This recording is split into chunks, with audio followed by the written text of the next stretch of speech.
Bharatiya Janata party के साथ Janata Dal United भी अब उसी के ट्रैक रिकॉर्ड पे चल रही है। कहीं ना कहीं वो ये समझ रही है कि अब हमको बिहार प्रदेश के मुसलमानों को प्रताड़ित करना है, परेशान करना है, उनके जख्मों पे मरहम नहीं लगाना है। जो अधिकारी थे, अगर वो आगे गाड़ी लेके निकल गए तो आप उनका चालान कर सकते थे, आप उनको फाइन कर सकते थे। लेकिन ये जो मानसिकता है ना, ये मानसिकता आती कहाँ से है? सरकार में बैठे हुए संरक्षण देने की वजह से आती है। सामंतवादी विचारधारा के लोग हैं ये, मनुवादी विचारधारा के लोग हैं। संविधान के तौर तरीके पे नहीं चलते हैं संवैधानिक पद पे बैठे हुए लोग। इससे ज़्यादा बेशर्मी की बात क्या हो सकती है कि देश का, प्रदेश का एक संवैधानिक संस्था पे बैठा हुआ ऑफिसर्स संविधान की धज्जियां उड़ाते हैं। उनसे बड़ा बदतमीज और बेशर्म आदमी कोई नहीं होगा। अगर वो संविधान के दायरे में रहते हैं, बाबा साहेब भीमराव अंबेडकर ने जो लोकतंत्र में जो देश के जो लोकतंत्र को चलाती है हमारी संविधान, अगर संविधान के पद चिन्हों पे चलते तो वो ऐसा काम नहीं करते। लेकिन वो तो बंच ऑफ थॉट के मानने वाले हैं। लगता है उसी आरएसएस के मानने वाले हैं जिन्होंने अपने मुख्यालय पे 25 सालों तक तिरंगा नहीं फहराया। नमस्कार, आप देखना शुरू कर चुके हैं बिहार ई न्यूज़। एक वीडियो मधुबनी से निकलकर सामने आ रही है जो कि काफ़ी वायरल हो रही है, जिसमें एक मौलाना रोते बिलखते दिखाई दे रहे हैं और पुलिस डीएसपी गौरव कुमार पर आरोप लगाते दिख रहे हैं कि उन्हें ज़बरदस्ती मारा पीटा गया, बेरहमी से मारा पीटा गया, उनको गाली गलौज की गई, उनके साथ बाल नोचे गए, दाढ़ी नोची गई। तो मामला ये था कि पुलिस प्रशासन वाहन चेक कर रही थी। इसी दौरान मौलाना साहब थोड़ा सा आगे बढ़ गए, जिसके बाद इस घटना को अंजाम दिया गया। तो हमारे साथ अभी बात करने के लिए आरजू खान है, जो कि आरजेडी के प्रवक्ता है। तो सर, ये जो वीडियो निकल करके सामने आ रही है जिसमें मौलाना को मारा पीटा गया है, वो रो रहे हैं, इमाम साहब है मस्जिद के, तो इस पर क्या बोलना चाहेंगे? देखिए, जनता दल यूनाइटेड भारतीय जनता पार्टी की सहयोगी है जी, और भारतीय जनता पार्टी आरएसएस के पद चिन्हों पे चलती है। और मैं कह सकता हूं पूरे यकीन के साथ कि जनता दल यूनाइटेड भी आरएसएस, राष्ट्रीय स्वयंसेवक संघ के गोद में जाके बैठ गई है। और जाहिर सी बात है, उनके अंदर भी वो जहर आ चुका है, क्योंकि लंबा साथ है, लंबा एक ट्रैक रिकॉर्ड है। इनको काम से कोई मतलब नहीं है। जिस तरीके से यूपी मॉडल आपने देखा होगा चल रहा है, आम आवाम के साथ किस तरीके से बर्बरता से, निरंकुशता के साथ पेश आ रही है वहाँ की सरकार, भारतीय जनता पार्टी के साथ जनता दल यूनाइटेड भी अब उसी के ट्रैक रिकॉर्ड पे चल रही है। कहीं ना कहीं वो ये समझ रही है कि अब हमको बिहार प्रदेश के मुसलमानों को प्रताड़ित करना है, परेशान करना है, उनके जख्मों पे मरहम नहीं लगाना है। जो अधिकारी थे, अगर वो आगे गाड़ी लेके निकल गए तो आप उनका चालान कर सकते थे, आप उनको फाइन कर सकते थे। लेकिन ये जो मानसिकता है ना, ये मानसिकता आती कहाँ से है? सरकार में बैठे हुए संरक्षण देने की वजह से आती है।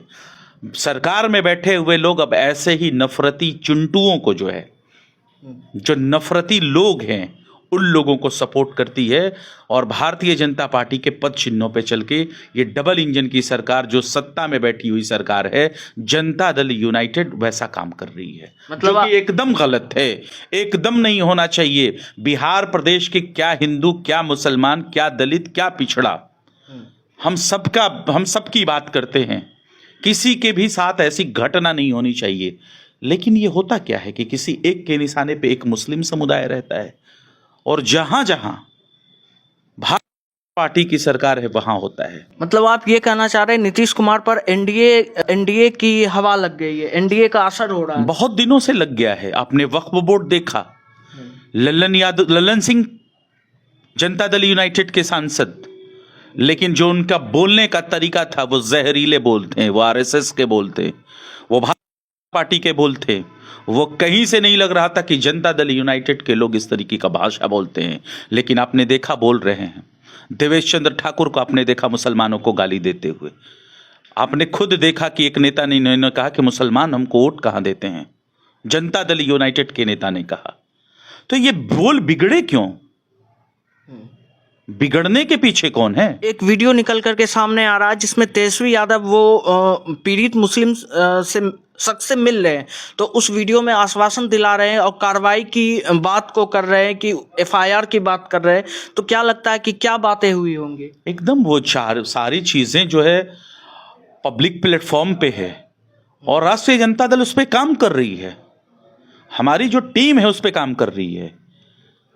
सत्ता में बैठे हुए लोगों के शह पे जो भी अधिकारी इस तरीके का काम कर रहे हैं, हम उनको सबक सिखाने का काम करेंगे। राष्ट्रीय जनता दल, क्या अकलियत, क्या दलित, क्या पिछड़ा, क्या शोषित, क्या वंचित, A to Z जितनी भी जातियां हैं बिहार प्रदेश में, उन सबके साथ कांधे से कांधा मिला के खड़ी है। और इस तरीके का नफरत का बीज जनता दल यूनाइटेड को और भारतीय जनता पार्टी को, हिंदू मुसलमान की जो काम कर रहे हैं, जो लड़ाने का काम कर रहे हैं अपनी सत्ता के लिए, ये पूरे बिहार प्रदेश की जनता दिखाएगी कि हिंदू मुस्लिम एक हैं और सांप्रदायिकता के खिलाफ हैं। और ये सांप्रदायिक जो शक्तियां हैं वो एनडीए सरकार है, उसको उखाड़ फेंकेगी 2025 के चुनाव में। डीएसपी गौरव कुमार पर क्या बोलना चाहेंगे? उनके जो इस ऐसी हरकत पे क्या बोलना चाहेंगे, जो बेरहमी से उन पर आरोप लग रहा है कि पीटा गया, गाली गलौज की गई है, रूम में रख करके मारा गया है उस शख्स को, सिर्फ और सिर्फ इसलिए कि वो थोड़ी दूर आगे निकल गए थे वाहन चेकिंग के दौरान। तो डीएसपी गौरव कुमार पर क्या बोलेंगे? सामंतवादी विचारधारा के लोग हैं ये, मनुवादी विचारधारा के लोग हैं, संविधान के तौर तरीके पे नहीं चलते हैं, संवैधानिक पद पे बैठे हुए लोग। इससे ज्यादा बेशर्मी की बात क्या हो सकती है कि देश का, प्रदेश का एक संवैधानिक संस्था पे बैठा हुआ ऑफिसर्स संविधान की धज्जियां उड़ाते हैं। उनसे बड़ा बदतमीज और बेशर्म आदमी कोई नहीं होगा। अगर वो संविधान के दायरे में रहते हैं, बाबा साहेब भीमराव अंबेडकर ने जो लोकतंत्र में जो देश के जो लोकतंत्र को चलाती है हमारी संविधान, अगर संविधान के पद चिन्हों पे चलते तो वो ऐसा काम नहीं करते। लेकिन वो तो बंच ऑफ थॉट के मानने वाले हैं, लगता है उसी आरएसएस के मानने वाले हैं जिन्होंने अपने मुख्यालय पे 25 सालों तक तिरंगा नहीं फहराया। ये उसी रोग से ग्रसित हैं जो कि सामंतवादियों और मनुवादियों की विचारधारा होती है कि दबे कुचले वंचित दलित और अकलियतों को आप परेशान करिए और सिर्फ अपना इस्तेमाल करिए। और ये होता कैसे है? ये सत्ता के नशे में चूर होता है। सत्ता के लोग ऐसे लोगों को संरक्षित करते हैं, संरक्षण देते हैं, तब जाके ऐसा काम होता है। सरकार के ऊपर जो मंशा है उस पर सवालिया निशान है कि सरकार ऐसा क्यों चाहती है। आपको क्या दुश्मनी हो गई है प्रदेश के दलित और मुसलमानों से? इनको शर्म नहीं आती है? संवैधानिक पद पे बैठे हुए प्रदेश के बिहार वासी सबको नहीं समझते हैं, ये हिंदू मुसलमान का झगड़ा लगाते हैं। इनको शर्म आनी चाहिए सत्ता में बैठे हुए लोगों को, और ये सिर्फ करते हैं अपनी कुर्सी के लिए। जिस दिन प्रदेश का हिंदू मुसलमान साथ चलने लगेगा, इनकी लड़ाई से ऊपर उठ जाएगा, पूरे देश में इनकी सत्ता चली जाएगी। ये नफरत इसीलिए करते हैं कि इनको सत्ता चाहिए। आपका बहुत बहुत शुक्रिया, आपने हमारे सवालों का जवाब दिया। अभी हमारे साथ आरजेडी के प्रवक्ता आरजू खान थे। इस वीडियो पर आपकी क्या प्रतिक्रिया है, कमेंट करके जरूर बताएं।